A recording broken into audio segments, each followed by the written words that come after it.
In the beginning, the sky was Japan's canvas, a vast azure expanse stretching from the misty atolls of the Mandates to the coral crowns of Wake and Midway. It was a realm where silk-scarf pilots danced on the wind, their machines extensions of will and warrior spirit.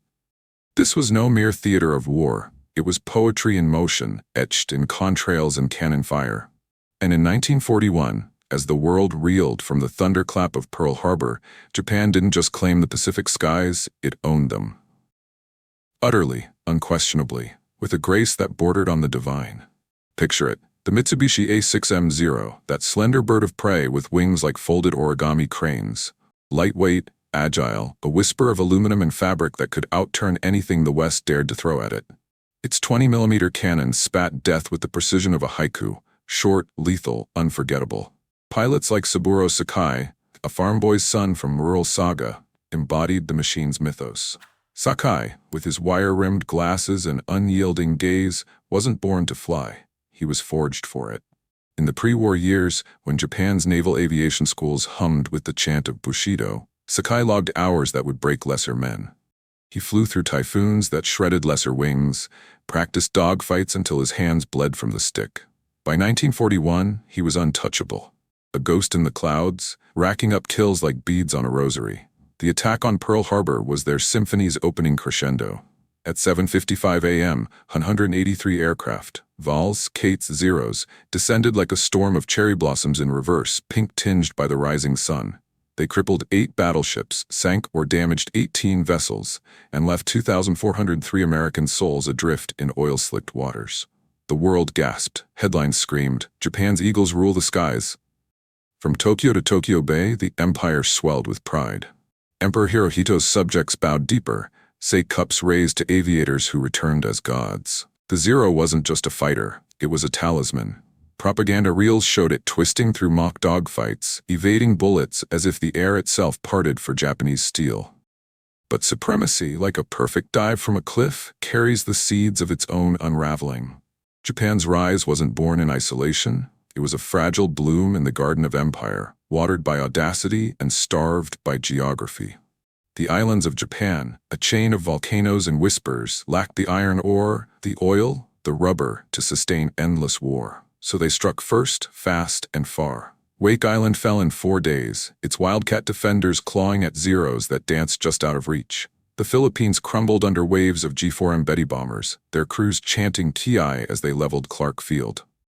By January 1942, Singapore's fortress guns lay silent, its garrison shattered by paratroops dropped from the heavens. Admiral Isoroku Yamamoto, the quiet chessmaster of the Imperial Navy, had orchestrated it all. A Harvard alumnus who sipped scotch and American speakeasies, Yamamoto knew the West's industrial might. "I fear all we have done is to awaken a sleeping giant," he murmured to his aides after Pearl Harbor. Yet even he bowed to the moment's intoxication. The skies were theirs, from the Dutch East Indies oil fields to Darwin's dusty airstrips. In the Indian Ocean raid of April 1942, Japanese carriers, under Vice Admiral Chuichi Nagumo, sent British battleships scurrying like scolded children. Zeros tangled with Fulmars and sea hurricanes, emerging with barely a feather ruffled. Sakai himself, in a brutal melee over the Andamans, downed 4 British planes, his Zero shrugging off bullets like rain on rice paper. And in those cockpits, the myth took root. These were not men, they were extensions of the Emperor's will, bound by the code of the warrior poet. They flew without parachutes to lighten their loads, believing a pilot's duty ended only in victory or honorable descent into the sea. Quality over quantity, the high command preached. One Japanese aviator, honed in the crucible of tradition, could best 10 of the enemy's mass-produced fodder. It was a philosophy as old as the samurai's katana, elegant, unyielding, and utterly blind to the arithmetic of attrition. A training field on Kyushu, 1942. Dust devils swirl around biplanes as young recruits, boys of 18, faces smooth as polished teak, salute their instructors. Saburō Sakai stands before them now, no longer the wild ace but a sensei, his flight jacket scarred from a near-fatal wound over Guadalcanal. "The sky demands spirit," he tells them, voice steady as a drumbeat. "Feel the wind in your veins. Let it guide you, not the gauges." They nod, eyes wide with the fire of indoctrination. Hours stretch into days of gunnery drills, formation flying, the endless loop of takeoffs and landings on fields pocked by practice bombs. But there's no margin for error, no second chances. A botched loop means a court-martial, a fatal stall, a quiet erasure from the rolls. Japan's aviation doctrine was a masterpiece of rigidity. Pilots trained for 6 months, sometimes a year, mastering the Zero's quirks, its floaty controls, its thirst for fuel, its vulnerability to armor-piercing rounds. They learned to fight in tight, swirling fur balls, conserving energy like a kendo master parrying strikes. It worked, gloriously, in the war's infancy. At the Battle of the Coral Sea in May 1942, Zeros bloodied the Lexington's air wing, sending American carriers limping. Midway in June was a near miss for the ages. Nagumo's Kates nearly crippled the Yorktown before U.S. dive bombers turned the tide.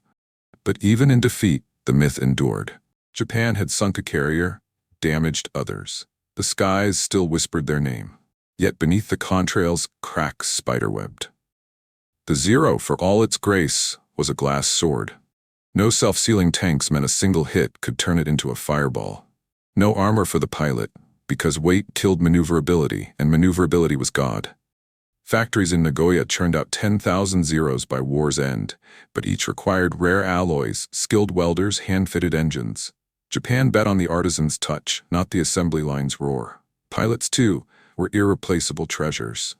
After Midway's losses, 100 aircraft, a generation of aces, replacements trickled in, green as spring bamboo. Sakai, recovering from blindness in one eye, flew kamikaze-like sorties over Guadalcanal, his squadron whittled from 50 to 3. "We fight with what we have," he radioed Tokyo, voice crackling over static. The spirit endures. By 1943, the illusion held, but the strain showed. In the slot, that narrow corridor of hell between Guadalcanal and Rabaul, Zeros clashed with emerging American foes. The F-4U Corsair, with its gull-winged fury, began to bite back. But the myth persisted. Japanese pilots still claimed 10-to-1 kill ratios, their tales embroidered in imperial briefings. Admiral Yamamoto toured the front. His plane, a Betty escorted by Zeros, ambushed over Bougainville in April. 6 P-38 Lightnings, led by a Mississippi farm boy named Tom Lanphier, riddled it with .50 caliber fury. Yamamoto's death was hushed, a state secret, but it echoed like a tolling bell. The architect of victory lay in a jungle grave, and with him a sliver of the dream. Across the ocean, America stirred, not with poetry, but with the clang of rivet guns in Detroit and Long Beach. While Japan polished its few bright blades, the U.S. forged an armory. Training fields from Pensacola to San Diego swelled with cadets, not warriors, but workers in flight suits. They flew by the book, hour after hour, until instinct became procedure. Japan whispered of Bushido, America thundered of checklists and carrier quals. The Pacific skies, once a Japanese haiku, began to fill with the prose of preparation. But in Tokyo's war rooms, maps still glowed with conquests. The Marianas beckoned. Saipan, Tinian, Guam, stepping stones to the Philippines, to the very gates of the homeland. In spring 1944, as cherry blossoms fell like spent cartridges, the High Command planned Operation A-Go, a grand counterstroke to hurl back the Yankee horde. Carriers would mass, Zeros would swarm, and the Empire's wings would eclipse the sun once more.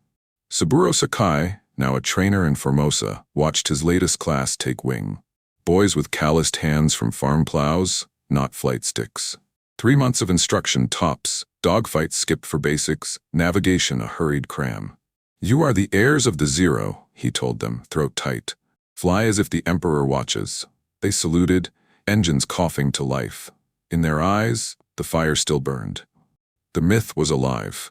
They thought their mastery would last forever, until June 19th proved it was borrowed time. War isn't won in the roar of engines or the bloom of tracers, it's forged in the quiet grind before the first shot.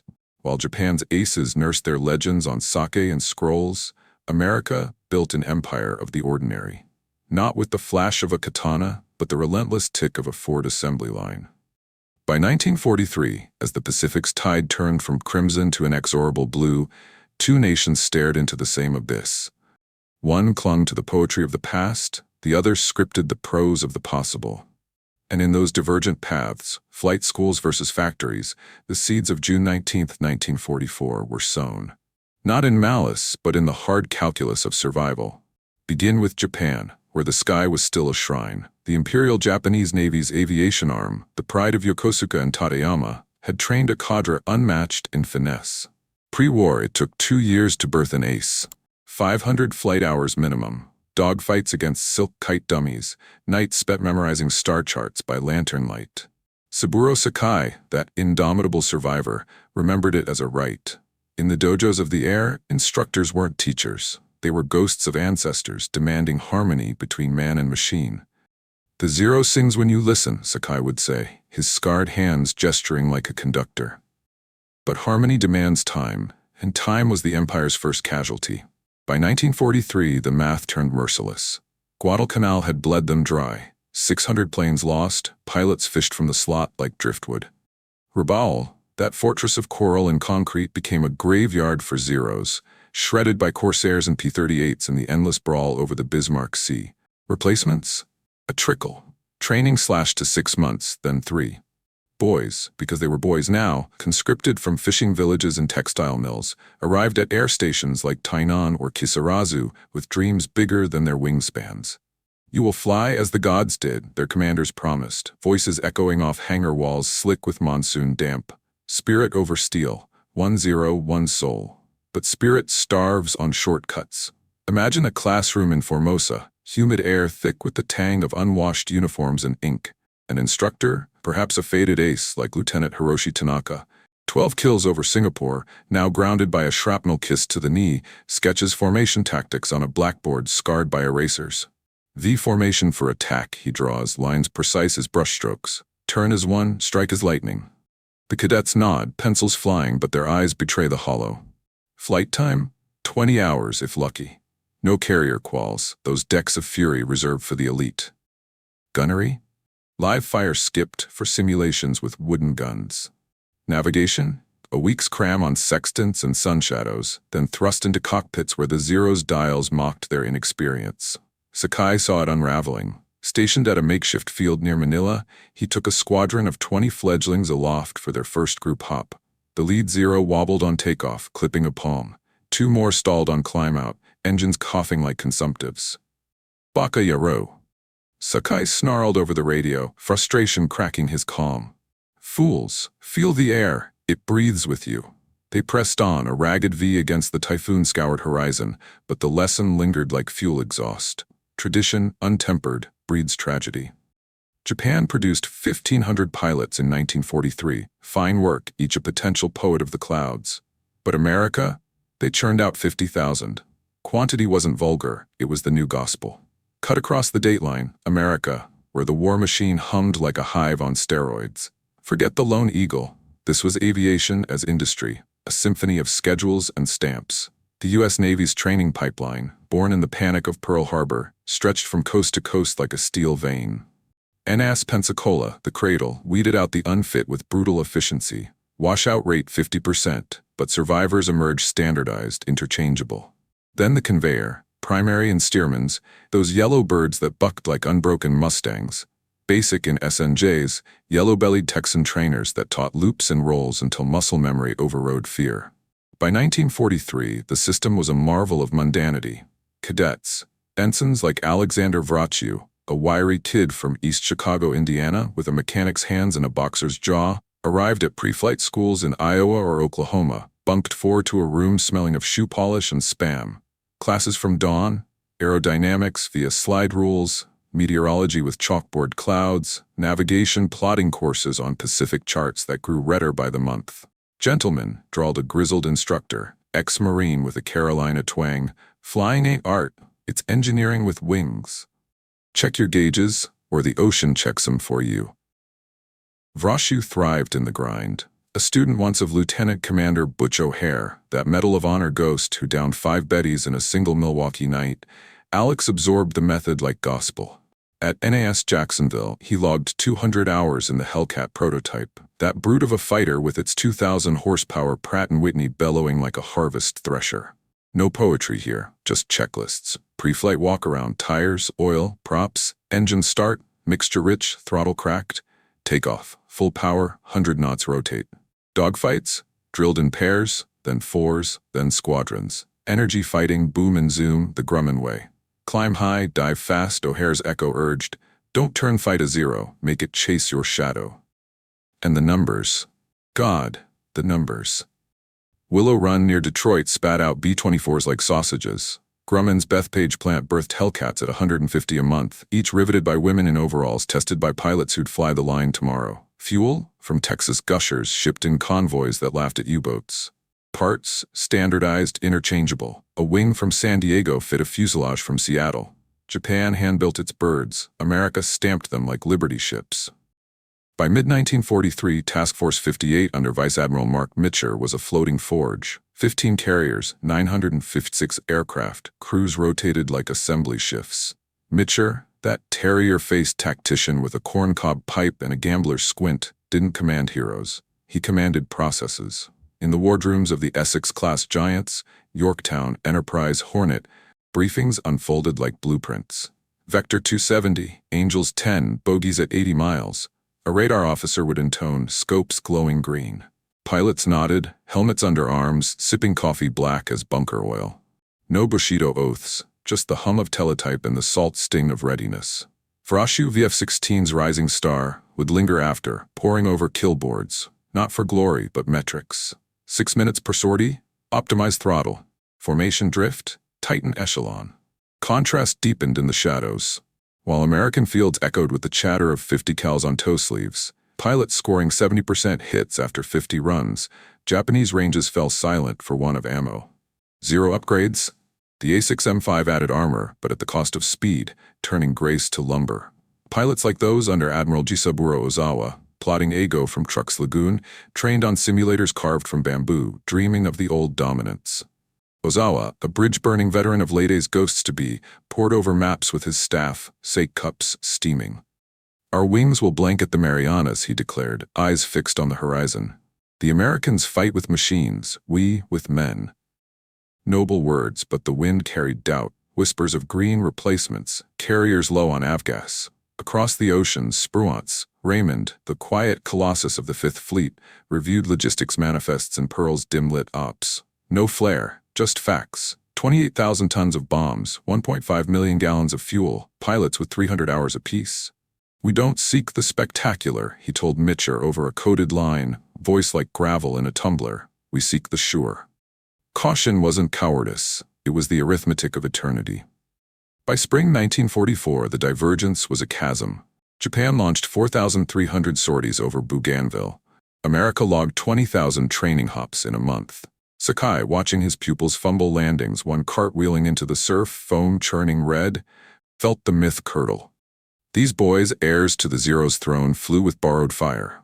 Brave, yes, but bravery without ballast sinks fast. Vraciu, strapped into his Hellcat on the Bunker Hill's deck, felt the deck heave under catapults. The Philippine Sea loomed, radar ghosts flickering. Preparation wasn't poetry. It was the pulse beneath the wings. The war for the skies was decided long before the first plane took off. June 19th dawned not with trumpets, but with the whisper of inevitability. For the men of the Imperial Japanese Navy's mobile fleet, it was to be redemption. Operation Ago's hammer blow, 430 aircraft surging from 9 carriers under Admiral Saburō Sakai, 200 miles west. Saipan burned ashore, the Marianas teetered. Tokyo demanded a miracle. Crush the Yankee flat-tops, reclaim the heavens. On paper, parody. Zeros and Judies against Hellcats and Avengers. In truth, it was a requiem. The sky, that once loyal vassal, had turned indifferent. And as the first formations coalesced over Yap's atolls, young pilots, faces pale under their oxygen masks, hands slick on yokes, crossed themselves in Shinto silence. They flew not for glory, but for ghosts. The aces of 41, now dust in the slot. Brave boys consigned to a ballet without steps. Aboard the Taihō, Ozawa's flagship, a behemoth of 29,000 tons, her flight deck gleaming like polished obsidian, Lieutenant Saburō Sakai watched the launch. No longer flying himself, his one good eye scanned the horizon, scarred brow furrowed. The deck shuddered as Zeros vaulted the bow, 4 in echelon, then the next wave. Vals and Cates, bellies fat with torpedoes and dreams. 69 from Taihō alone, groping east through scattered clouds, radios alive with clipped commands. Tally-ho, Formation Alpha, climbed to 15,000. The sender, a veteran like Ensign Kenji Nakamura, 22, with 30 hours total and a bride waiting in Osaka. His Zero bucked in the updraft, compass spinning like a drunkard's top. Navigation, a guess, sun at their backs, wind a liar. Fuel, barely for the round trip, but the myth propelled them. Spirit would find the enemy, as it had at Pearl. Hundreds of miles east, the trap yawned. At 10:40 a.m., Hellcats of VF-16 clawed skyward from the Bunker Hill's gutted deck. 28 Grummins, slung low and mean, their 650 cals hungry. Lieutenant G. Alexander Vraciu, callsign Pappy in jest but a predator in truth, strapped in last. 25 years old, 5'6" of coiled wire, he'd aced the pipeline. O'Hare's protégé, 12 kills already from the Gilberts. No poetry in his pre-flight, just the ritual. Harness cinch, mirror check, throttle tease.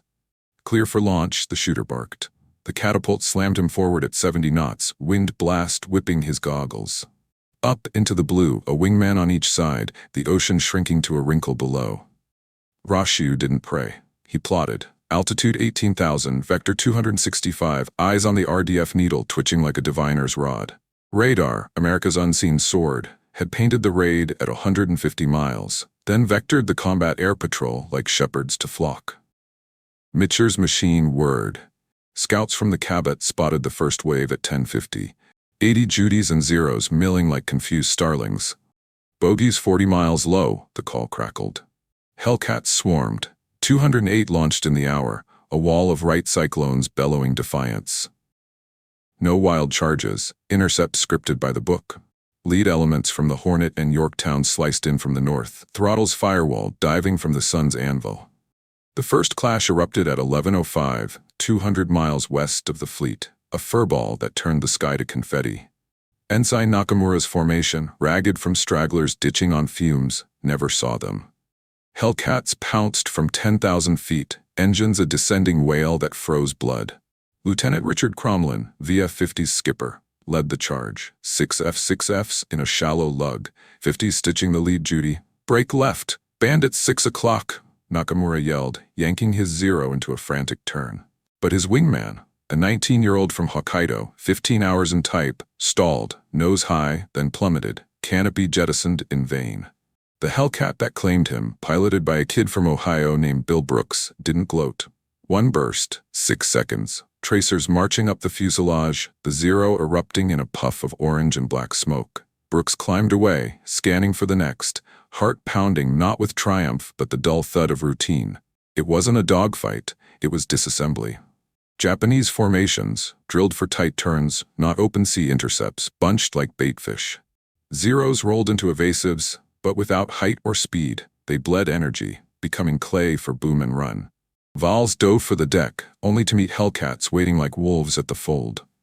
In 20 minutes, 25 attackers splashed, wings sheared, cockpits pulped, the sea a froth of debris and dorsal fins circling the fallen. Survivors scattered west, radios a cacophony of despair. Mother were hit, can't hold formation. Ozawa in Taihō's bridge gripped the rail, face ashen. Reports trickled, 40 lost, perhaps more. Press on, he ordered, voice steel over the gale. The second wave will turn it. But the sky wept fuel trails, a requiem in vapor. Vraciu's moment came at noon, the second wave, 128 strong, groping through thunderheads, lost as exiles. His division, vectored by a Helldiver scout, crested a cumulus anvil at 20,000 feet. Below the raid, Zeros escorting Kates, weaving like drunkards, altitudes mismatched, no cap of their own. Tally 30-plus, mixed types, Vraciu keyed, calm as a weatherman. Rolling in hot. Dive brakes snapped, nose yawed 30 degrees, 400 miles per hour terminal, the world compressing to a tunnel of wind roar and target pips. He picked the trail Zero, a silver speck jinking left, its pilot, say Petty Officer Takeshi Ito, 20, scribbling haiku in his log last night, oblivious until the shadows crossed. The burst caught Ito's wing root, aluminum shredded like paper lanterns. He spun, controls mush, bailing into the slipstream, parachute bloom against the anvil's gray. 1. Vraciu pulled up, energy intact, scanning the melee. 15 Hellcats versus 40 foes, a geometry of slaughter. His wingman flamed a Val, orange microsecond before the drink. 2. A Kate lumbering low, gunner blazing futile 7.7s. Vraciu's deflection shot, 200 yards, lead pip full. Hold the nacelle, it yawed earthward, crew clawing for rafts that wouldn't deploy. 3-0 head-on, cannons flashing wild. Vraciu jinked right, return fire raking the canopy. Glass starred, pilot slumped. 4. The clock ticked. 12:02. Chaos reigned, but methodically. Japanese pilots, green to the marrow, fought with the fury of cornered hares, tight loops that stalled, dives that blacked them out. A zero section tangled with VF-15's Hellcats, turning into a corkscrew brawl. 4 down in 90 seconds, wreckage pinwheeling. "I'm hit, going down," one radioed, voice boyish, breaking. The Americans pressed, not vengeful but vocational. Climb, reposition, strike. Vraciu, sweat stinging his eyes, nailed 5, a Judy banking wrong, a 0 overshooting its own. 6 at 12:08 the last, a straggler limping homeward, engine trailing smoke. One long burst and it folded, vanishing in a geyser half a mile below. 8 minutes. 6 kills. He waggled wings for his wingmen, the sky now a haze of cordite and evaporating fear. By 1 p.m., the third wave joined the pyre, 47 more, intercepted 100 miles out. Hellcats from the Enterprise, led by Commander David McCampbell, that Texan ace with 10 to his name, turned it to ash. McCampbell alone bagged 7, his 50s a scythe. Total, 242 Japanese planes down, 20 by flak, the rest by fighters. Americans? 23, mostly to overeager bounces or fuel-starved ditching on return. Vraciu nursed his Hellcat back, gauges flickering, the deck rushing up like forgiveness. He trapped with a squeal of tires, ground crew swarming. "How many, skipper?" a plane captain yelled, grinning through salt crust. Vraciu unstrapped, legs jelly. Enough to end it. No cheers, just the quiet clank of arrestor wires resetting. Ashore on Saipan, Marines paused in foxholes, divots in the coral sand, as the sky's distant pops echoed like misfired howitzers. Ozawa's fleet steamed blind, scouts recalled empty-handed. Sakai on a cruiser rail scanned the empty horizon, throat dry. These boys, his boys, hadn't failed. The war had. Spirit, unarmored, met the grinder of gears. In the American ready rooms, pilots slumped over lukewarm Joe, flight jackets unzipped, sharing smokes. No boasts, just the weight. "They flew like they were reading from a book," one murmured, voice hollow. "The wrong book." Mitscher in the flag plot tallied the board. 645 enemy sorties launched, 373 not returning. The sea, that indifferent grave, claimed the rest. Ditched, adrift, fins closing in. The sky, once Japan's throne, lay empty. Contrails unraveled like spent prayers. In less than a day, a myth 3 years in the making was burned out of the sky. The sky had fallen, but the sea remembered grudges. While Vraciu's Hellcats prowled the contrails for stragglers and Ozawa's remnants limped westward on fumes and fractured morale, the ocean stirred its own vengeance. Task Force 58 rode high, Mitscher's carriers a floating republic of steel and sweat, their air wings expended but intact, 23 planes gone, a rounding error in the ledger of the day. Spruance from the Indianapolis's bridge nodded at the reports. 373 enemy birds down, the Marianas secure. "No pursuit," he radioed Mitscher, voice a calm anchor in the static. "Let the subs finish the song." Caution, that old ally, held the fleet in check. But beneath the surface the wolves circled. Albacore, Kavala, and their sisters, eyes of the deep, primed for the kill. For Japan, the afternoon was a hollowing. Aboard the Taihō, Ozawa's gleaming spearhead, launched in 44 as the Empire's armored answer to Yorktown's ghosts, the Air Wing's return was a farce. Lieutenant Saburō Sakai, relegated to observer on the Admiral's staff, stood amidships as the first ditchers splashed nearby, orange life vests bobbing like buoys of the damned. The carrier's deck, 862 feet of lacquered teak and catwalk steel, lay barren. No triumphant traps, just the hiss of arresting cables idle as forgotten promises. Fuel fumes hung thick, a blue haze from overfilled tanks, the ship's curse. Taihō was a marvel on paper. 65,000 tons, 16-inch armor belt, a flight deck proof against dive bombs. But marvels sink on oversights. At 12:20 p.m., 240 miles from the American line, USS Albacore's periscope caught her. A gray Leviathan, escorts fanned like wary hens. Blanchard tracked her for 20 minutes, the scope's rubber eye cup warm against his brow. Wind 10 knots, sea state 3, perfect for a fan shot. Right full rudder, tubes 1 through 6, he ordered. The conning tower a sweatbox of whispers and whirs. The fish, Mark 14s, finned with gyros and hate, leaped from the bow at 1:13, 6 arrows in a spread, running hot at 46 knots. One porpoised wild, but fate guided the 5th. A flat trajectory under Taihō's starboard quarter into the turn of her screws. The hit was biblical. 1:31 p.m., a shuddering bloom of white water, 500 pounds of hell rupturing the hull amidships. Fuel lines, those overfilled veins, ignited in a chain of fireballs, orange tongues licking up the hangar bulkheads. Alarms wailed in Japanese klaxons, a banshee chorus, Kubo Doka, abandoned ship. Crewmen, 2,600 souls, mechanics in grease-smeared whites, pilots in bloodied flight suits, boiled from compartments, faces black with soot. Ozawa, in the armored bridge, gripped the chart table, maps fluttering like dying birds. "Damage report," he barked, but the sea answered first. Bulkheads buckled, the carrier listing 15 degrees, her vitals awash in 5,000 gallons of avgas, turned inferno. Sakai fought through the chaos, oxygen mask dangling. The deck canted like a drunkard's world. These men, boys, mostly, had launched with him at dawn, eyes alight with the old fire. Now they clawed for rafts, the sea a maw of foam and fire. He reached the flight deck, flames roaring from the elevators like dragon's breath, secondary explosions popping the ready room to cinders. A young airman, arms shattered, thrust a photo at him, a girl in kimono, smiling under cherry boughs. "Sensei, tell her." The boy slumped, gone before the words died. Sakai pushed on, organizing a bucket brigade with helmets and hoses, but the blaze laughed at water.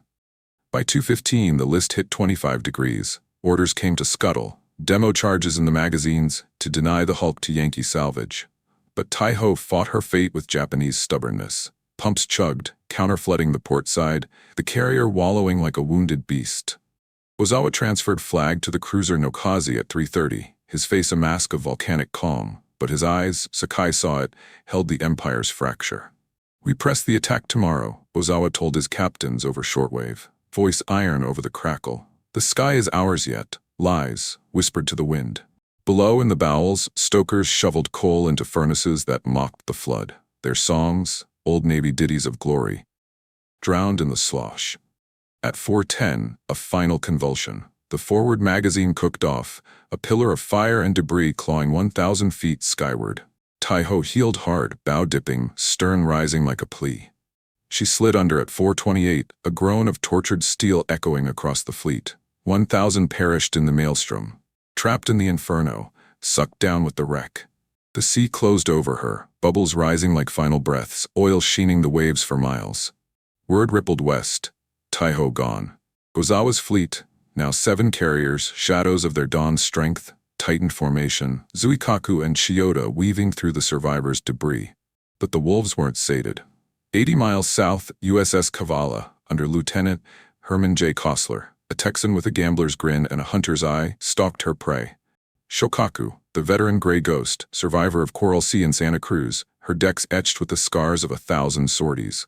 Shōkaku, 25,675 tons, a product of 37, her teak flight deck a patina of salt and blood, carried 54 aircraft, her air group gutted by the Turkey Shoot, returning pilots few and haunted.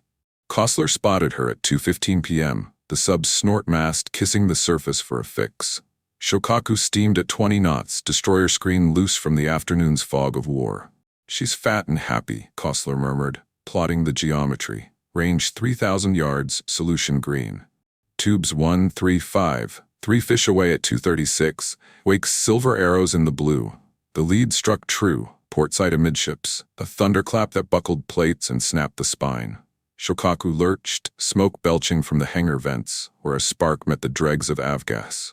"Yusen torpedo," the ODs screamed, alarms shattering the bridge glass. Captain Masataka Matsubara, 50, veteran of Midway's near misses, seized the annunciator. "All hands to damage control. Flood forward tanks." Fire raced the length of the ship, a serpent of flame devouring ready rooms and the armorer's bays. Bombs cooked off in sympathetic blasts, 500-pounders popping like fireworks, shrapnel scything the deck crew. Pilots, those few who trapped back from the chute, scrambled from their bunks, flight gear half-donned, faces smeared with the day's grime. Ensign Taro Yamamoto, no relation to the admiral but heir to the same fatal hubris, staggered topside, lungs burning from smoke like black snow. He ditched his Zero at noon, paddling 20 miles in a rubber boat before Zuikaku fished him. Now this, the sea reclaiming its due. "Baka na," he coughed, hauling a hose, water arsing futile against the blaze. A bulkhead gave way aft, seawater roaring in, the carrier settled by the stern, screws thrashing air. Shōkaku's end was slower, more intimate, a family affair with the deep. By 3:45, fires raged unchecked, the bridge a charnel house of twisted steel and silent phones. Matsubara, leg pinned by a fallen beam, refused to hoist. "Tell Tokyo we fought to the last," he told his exec, voice ragged. "The Emperor's sword does not yield." Evacuations began at 4. Destroyers closing, lines thrown to the 1300 aboard. But the list deepened. At 5:12, a magazine detonation forward. The big one, 1,000 kilos of high explosive, tore the bow like rice paper. The gray ghost reared, then dove, her stern canted skyward, propellers gleaming wet in the dying light. She vanished at 5:28, a final sigh of bubbles and debris, taking 1,400 with her. Matsubara among them, his body never found, just a cap washing ashore on Pagan Island weeks later. The sea, that vast and impartial tomb, lapped at the voids. Oil slicks merged, a black rainbow under the sunset, dotted with rafts and wreckage. A Zero's tail fin, a life jacket embroidered with a wife's name, a pilot's logbook pages fluttering like surrender flags. Ozawa's remnants, Zuikaku, Junyo, the light carriers, pressed on but hollowed. Radio traffic fell silent, save for the moans of the wounded keying SOS in Morse. Sakai, aboard the Nokaze now, stared astern at the pyre's glow on the horizon. Taihō and Shōkaku, the heart of the fleet, the hammers of 41, reduced to echoes, not by guns or bombs, but by the quiet math of fish in the water. "What now, Admiral?" he asked Ozawa in the dim wardroom, sake untouched. Ozawa's reply was a whisper, "We sail for home. The war continues." But the maps lied. The Empire's arteries were severed. Ashore on Saipan's bloodied beaches, leathernecks of the 2nd Marine Division paused in their push, the jungle's green hell parting for a moment's glance seaward. Distant thunder, not artillery but the sea's applause, rolled in on the trade winds. Vraciu, debriefing in the Lexington's ready room, sketched kill silhouettes on a blackboard, chalk dust on his fingers. The carrier's fall came via teletype later. Caviar confirmed, 2 heavy CVs to bottom. Cheers rose half-hearted, drowned in the clink of coffee mugs. Mitscher, pipe relit, stared at the plot. "It's done," he said to no one. "The Japs own the bottom now." Night crept in, stars pricking the velvet dark, the sea a mirror of absence. Destroyers combed the slicks for survivors, a few hundred from Shōkaku, fewer from Taihō, their tales of fire and flood the last gasps of the myth. The Philippine Sea, cradle of Japan's dawn raid, had become its sepulchre. Waves whispered over the graves, carrying the scent of fuel and finality. By nightfall, the empire that once ruled the Pacific had become a memory of smoke and steel. The guns fell silent, but the echoes lingered, in the creak of carrier hulls settling on the swell, in the Morse chatter of rescue subs pinging for survivors, in the quiet journals of men who flew through the fire and wondered why. June 19th, 1944, wasn't a battle. It was a verdict. The Great Marianas Turkey Shoot, as the ready rooms rechristened it over lukewarm coffee and canned peaches, claimed 645 Japanese aircraft, 373 to fighters, 100 to flak, the rest to the sea's indifferent maw. Taihō and Shōkaku, those titans of the deep, slumbered on the continental shelf, their wrecks a century's sleep from discovery. America lost 123 planes all told, 29 in combat, 85 to ditching on the long haul back, 20 to deck barriers. Casualties? 109 sailors and airmen, a ledger entry in the grind. For Japan it was apocalypse. 3,000 lives extinguished, the core of their naval air arm gutted like a fish on a spike. But legacies aren't tallied in splash counts or tonnage displaced. They're inscribed in the silences that follow. Aboard the Zuikaku, Ozawa's battered flagship limping for Okinawa, Admiral Saburō Ozawa convened his captains in the wardroom, a space reeking of damp wool and unwashed despair. Charts lay curled at the edges, stained by spilled tea. The air hung heavy with the salt of unspoken defeat. "We struck with the fury of the gods," Ozawa said, his voice a threadbare veil over the fracture, and the gods turned away. His staff, survivors, hollow-cheeked, flight suits still crusted with the day's salt, nodded like automatons. Saburō Sakai, wedged in a corner bulkhead, traced the grain of the teak table with a scarred thumb. These men had poured their souls into the wind, only for it to buffet them back hollow. Not betrayal by the enemy, but by the machine that birthed them.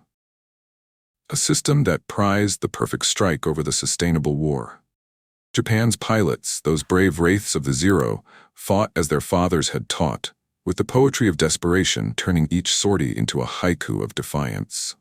Ensign Kenji Nakamura, if he survived his ditching, fished from a raft by a passing tin can at dusk, would carry the scar not of bullets, but of bewilderment. 22 years old, with dreams of a geisha's laugh in Kyoto, he'd launched believing the myth. One warrior, unyielding, could eclipse a squadron's steel. His radio logs, recovered post-war in a Manila archive, speak of it. Formation broke early, no height, no speed. Enemies everywhere, like locusts from the sun. They dove with spirit, rolled with grace, but grace avails little against the geometry of the Hellcat. 2,000 horses to the Zero's 1,100, armor plate shrugging off 20 millimeters like rain on slate. In the furballs, Japanese airmen claimed 20 American kills that day, a flicker of the old fire. But claims are confetti. Truth was in the empty hooks on the hangar bulkheads. The tragedy wasn't cowardice, far from it. These boys, conscripted from the rice paddies and the counting houses, strapped in with the fatalism of cherry blossoms knowing the gale. Fields in Formosa and Kyushu had hammered them with Bushido's forge. No parachutes to deny escape, no mercy in victory or fall. Yet the forge cracked under haste. By 44, the Imperial Navy graduated pilots with 75 hours total, half in the Zero, a third on trainers that bucked like unbroken colts. No night carrier quals, no radar evasion drills, just the rote of turns and dives, spirit exalted over survival. Sakai, in his post-war memoirs, penned in a Tokyo garret, the bomb craters still fresh, mourned it most. We taught them to die beautifully, but not to live long enough to fight again. The sky demands not just wings, but the will to return and rearm. America's legacy was quieter, etched not in elegies but in the hum of efficiency. The Hellcat, that rugged beast from Grumman's drafting tables, 12th and 275 built by war's end, became the totem of the new covenant. Rugged as a jeep's with self-sealing tanks and a pilot's cage that laughed at ground fire, it wasn't elegant, it was effective. Vraciu, nursing a beer in the Lexington's wardroom that night, sketched his kills on a napkin. 6 silhouettes, precise as blueprints. "Wasn't me, boys," he told his squadron mates, voices overlapping in the haze of pipe smoke and relief. It was the system. Climb high, stay fast, O'Hare's gospel. We just turned the page. His 6 and 8 weren't genius. They were process. Vectored by radar, conserved energy, struck from the perch. Butch O'Hare's shadow loomed large, that 42 lone wolf over the Enterprise. But even he was a product, not a prodigy. The pipeline that birthed Vraciu churned 100,000 naval aviators by 45, each with 300 hours, carrier traps under their belts, dogfight metrics burned into reflex. Vice Admiral Marc Mitscher, pacing the flag bridge as stars wheeled overhead, embodied the shift. No romantic, this pipe-chewing Missourian. He was the quartermaster of the air, juggling 956 planes like a carnival barker with chainsaws. Task Force 58, 15 carriers, 7 battleships, a small city's worth of men, wasn't an armada of aces. It was a factory afloat, rotations every 6 months, keeping fatigue at bay, logistics trains from Ulithi Atoll, ferrying 100,000 barrels of avgas weekly, radar nets that turned the sky into a chessboard, pips marching to intercept like clockwork pawns. Spruance, the philosopher admiral, had gambled on restraint, no reckless pursuit into the night, preserving his birds for late-days gales. Victory isn't in the kill, he'd wired Nimitz from Pearl, the teletype clacking like fate's abacus. It's in the count at dawn. And at dawn on the 20th, 933 American planes answered roll call. The math, unpoetic, was merciless. In the years that followed, the contrails of June 19th traced a larger arc. Leyte Gulf, October 44, saw Ozawa's remnants, 4 carriers, 100 planes as decoys, drawing Halsey's hounds from the prize. Kamikaze born of desperation, Zeros packed with 550 kilos of explosives, diving not to fight, but to martyr. By Okinawa's Hell, 45, 3,900 special attack sorties, brave boys blind to alternatives, turning the myth's embers to ash. 4,000 Americans lost to those human bombs. But the tide, unbroken. Japan's factories, bombed to rubble by B-29s from the Marianas, islands taken because the sky cleared, coughed out 28,000 aircraft total, a whisper against America's 300,000. Pilots, Japan trained 10,000, the US, 200,000. Quality yielded to quantity, spirit to sustainment. Post-war, the reflections came in fragments. Sakai, blinded in one eye but whole in witness, toured American bases in 47. Nass North Island, where Hellcats rusted in boneyards like fallen leaves. "You didn't beat us in the air," he told a cluster of ex-aviators over lukewarm buds, his English halting but honest. "You outlasted us on the ground." Vraciu, mustered out to a quiet life in Reno, selling insurance door to door, kept a zero fragment on his desk, shrapnel from a mid-air kiss, a reminder. Not trophy, but talisman, the cost of clocks over courage. He spoke little of the shoot, save to his son over backyard barbecues, the grill smoke mingling with memory. Those kids up there, they flew like they had nothing to lose. Turns out, they had everything. The moral, if there is one, isn't in the thunder of the dive or the bloom of the splash. It's in the empty racks of the training fields, Kasumagara's weeds reclaiming runways, Corpus Christi's biplanes gathering dust in museums. Modern war, that great leveler, belongs not to the swiftest sword, but the steadiest forge. Outproduce the enemy, outtrain his heirs, outlast his fire, and the sky, that fickle mistress, bends. Japan, wed to the artisan's dream, mistook momentary grace for eternal right. America, the upstart mechanic, scripted victory in schedules and steel. No heroes on either side, just men, some in silk scarves, others in shearling, caught in the gears. The empire didn't fall from the sky, it ran out of pilots to fill it. In the end, it wasn't courage that won the sky. It was preparation. If you believe history's real lessons lie beyond the battles, subscribe for more untold World War II revelations.